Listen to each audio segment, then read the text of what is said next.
बिस्मिल्लाहिर्रहमानिर्रहीम। अस्सलाम वालेकुम। मैं हूं प्रोफेसर तारिक महमूद कादरी और आप देख रहे हैं मैथ सिटी। नंबर थ्योरी का कोर्स हम पढ़ रहे थे और आज उसका जो लेक्चर नंबर 36 है, इसके अंदर हम एक रिज़ल्ट करने जा रहे हैं। ये बहुत ही इम्पोर्टेंट थ्योरम है जो तकरीबन हर साल पेपर्स में पूछा जाता है, ख़ास तौर पे बीएससी स्टूडेंट्स के लिए जो पंजाब यूनिवर्सिटी से बीएससी कर रहे हैं, उनके लिए ये बहुत इम्पोर्टेंट रिज़ल्ट है। वैसे भी नंबर थ्योरी के कोर्स में ये बड़ा इम्पोर्टेंट रिज़ल्ट है और इसको हम आज प्रूव करेंगे। अब ये रिज़ल्ट क्या है, इसमें कहता है कि if A and B are non zero integers, अगर हमारे पास दो नॉन ज़ीरो इंटीजर्स हों ए और बी और उनका जीसीडी डी हो और उनका एलसीएम एम हो, यानी ये जो लिखा हुआ है हमारे पास, इसका मतलब होता है GCD of A B is equal to D और यहाँ पे लिखा हुआ है LCM of A B is equal to M.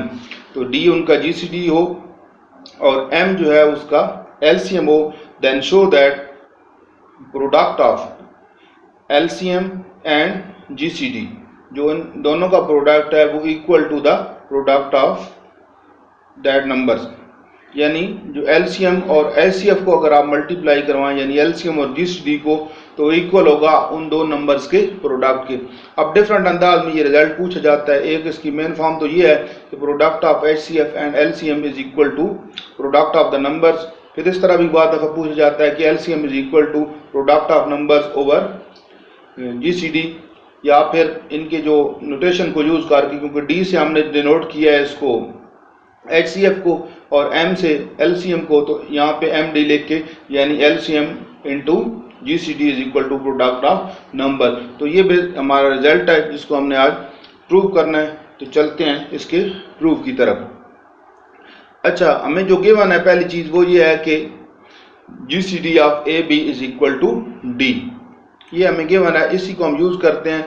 अगर ये जीसीडी है ए और बी का डी, तो जीसीडी वो नंबर होता है जो इन दो नंबर से छोटा होता है या कम से कम किसी एक के बराबर होता है और ये दोनों नंबर्स को डिवाइड करता है। तो वही हम यहाँ पे प्रॉपर्टी इसकी डेफिनेशन यूज़ करेंगे जीसीडी की। तो हम कह सकते हैं कि D divides A and D divides B. अब डिविजिबिलिटी की डेफिनेशन के मुताबिक अगर ये डी ए को भी डिवाइड करता है और बी को भी डिवाइड करता है, तो इसका मतलब है दो नंबर्स हमें मिल जाएंगे ऐसे, जिसको हम इस तरह लिख सकते हैं a is equal to d p and b is equal to d q for some integers p and q. तो यहाँ पे हमने डेफिनेशंस दो यूज़ की है, एक जीसीडी की और एक डिविजिबिलिटी की। तो ये हमारे पास इक्वेशन 1 आ गई है। अब दूसरी चीज़ हमें गिवन है कि ए और बी का जो एलसीएम है वो क्या है, एम है। तो एलसीएम जो होता है वो हमेशा इन जिन नंबर्स का होता है उन दोनों से बड़ा होता है या किसी एक के बराबर होता है, यानी वो डिवाइड होता है उन दोनों नंबर्स पे। तो यहाँ चूँकि एम एलसीएम है तो फिर ए एम को डिवाइड करेगा और बी भी एम को डिवाइड करेगा। यहाँ पे ये याद रखें कि जीसीडी जो है वो डिवाइड करता है, जबकि एलसीएम जो है वो डिवाइड होता है, यानी एलसीएम बड़ा होता है उन दो नंबर से और जीसीडी उन दो नंबर से छोटा होता है। तो यहाँ फिर हम डिविजिबिलिटी की डेफिनेशन अप्लाई करेंगे तो हमें दो इंटीजर्स और मिल जाएंगे। पहले हमने पी क्यू यूज़ किया, तो अब हम एस टी यूज़ कर लेते हैं। आप कुछ और भी कर सकते हैं। तो हम उस डेफिनेशन के मुताबिक हम लिख सकते हैं कि m is equal to a s और m is equal to b t for some s t belongs to z, यानी for some integers s and t. अगर ये बात आपको क्लियर नहीं है तो आप पिछले लेक्चर्स देखें डिविजिबिलिटी के, उसमें ये सारी चीज़ें डिटेल से डिस्कस कर दी गई हैं।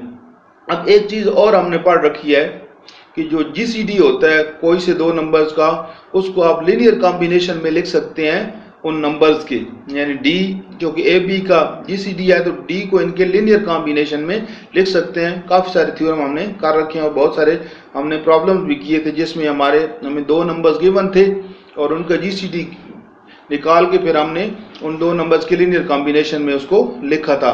तो अब चूँकि डी जो है वो जीसीडी है ए बी का, तो हम डी को लीनियर कॉम्बिनेशन में लिख सकते हैं, यानी हम लिख सकते हैं D is equal to A X plus B Y for some integers X and Y. तो इस तरह हम लिख सकते हैं D is equal to A X plus B Y.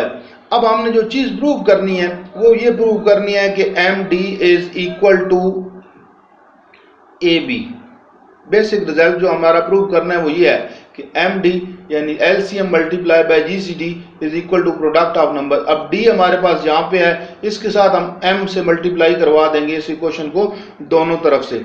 अब ये जो दो इक्वेशन हमारी पहले बनी थी उनको हमने सामने रख लिया कि आगे आगे हम जब यूज करें तो प्रॉब्लम ना हो। तो यहाँ से हमने क्या किया, जस्ट मल्टीप्लाई बाय एम, इस इक्वेशन को एम से मल्टीप्लाई करवा दिए। अब हम यहाँ पे क्या करेंगे, ये एक साइड तो हमारे पास आ गई है, उस तरफ हम क्या करेंगे, यहाँ पे हम m की वैल्यू पुट करेंगे। अब कैसे पुट करेंगे m की वैल्यू, a यहाँ पे है, b यहाँ पे है, तो जिस जहाँ पे a है वहाँ पे हम b वाली वैल्यू पुट करेंगे m की, और जहाँ पे b है वहाँ पे a वाली वैल्यू। ये दो वैल्यू है हमारे पास, m is equal to as और m is equal to bt।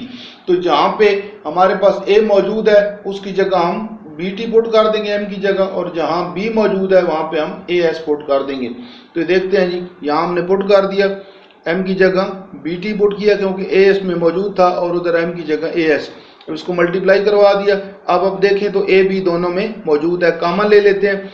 अब अगर डिविजिबिलिटी की डेफिनेशन यहाँ पे अप्लाई करें तो डिविजिबिलिटी की डेफिनेशन के मुताबिक अगर हमारे पास हो b is equal to a k, तो हम कहते हैं a डिवाइड्स b, यानी इसके बाद अगर कोई इंटीजर हो तो वो खत्म हो जाता है और ये उसको डिवाइड करता है। यहाँ पे tx प्लस sy ये सब को मल्टीप्लाई करवा के ऐड करेंगे तो ये हमारे पास ये एक इंटीजर फर्स्ट करें k बन जाता है। तो इसको हटा दें तो इसका मतलब है a b डिवाइड्स md। अब ये हमारे पास इक्वेशन आ गई है a b डिवाइड्स md।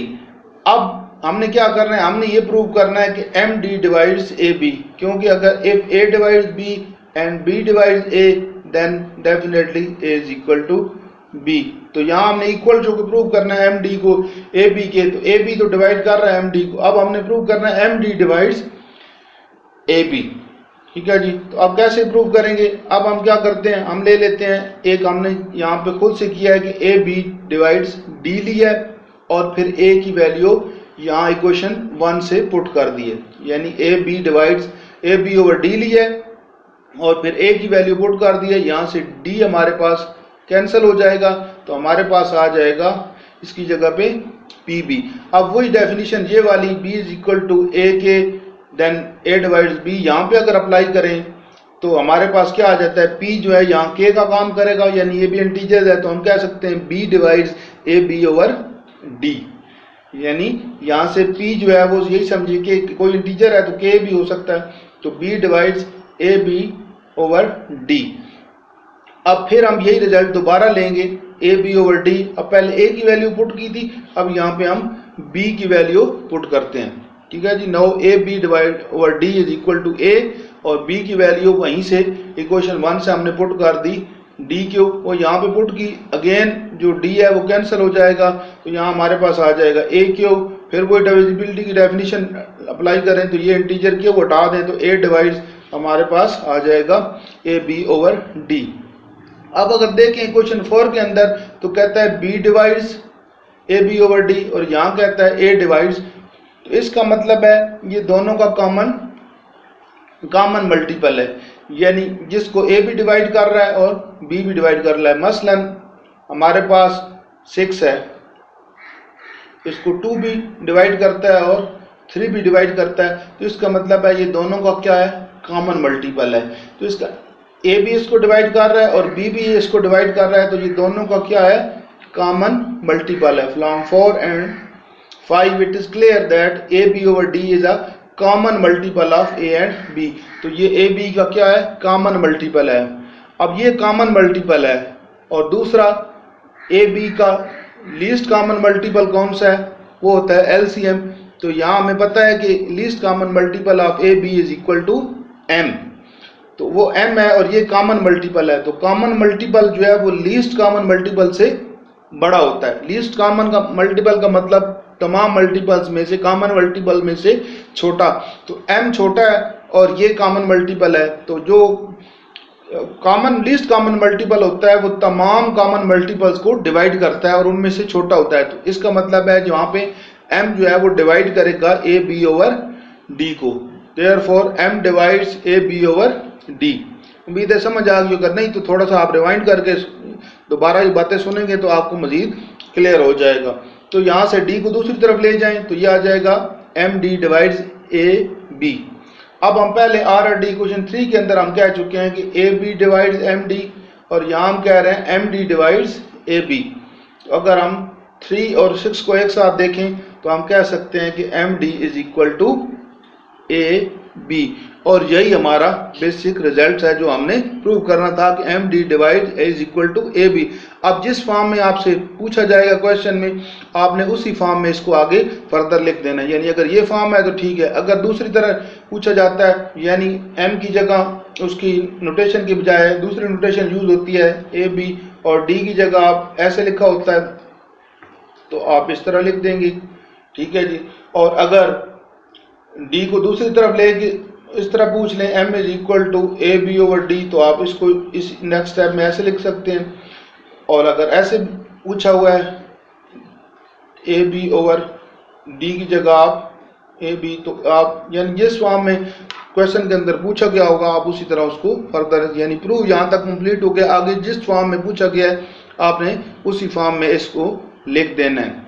तो उम्मीद है कि समझ आ गई होगी, बहुत इंपॉर्टेंट रिजल्ट है और आपको समझ आ गई होगी। इंशाल्लाह मिलते हैं नेक्स्ट लेक्चर में अगले रिजल्ट के साथ। आप देखते रहें मैथ सिटी, और अगर अभी तक सब्सक्राइब नहीं किया चैनल को तो करें सब्सक्राइब, और इस वीडियो को ज़्यादा से ज़्यादा अपने दोस्तों के साथ शेयर करें ताकि बहुत सारे स्टूडेंट्स की हेल्प हो सके।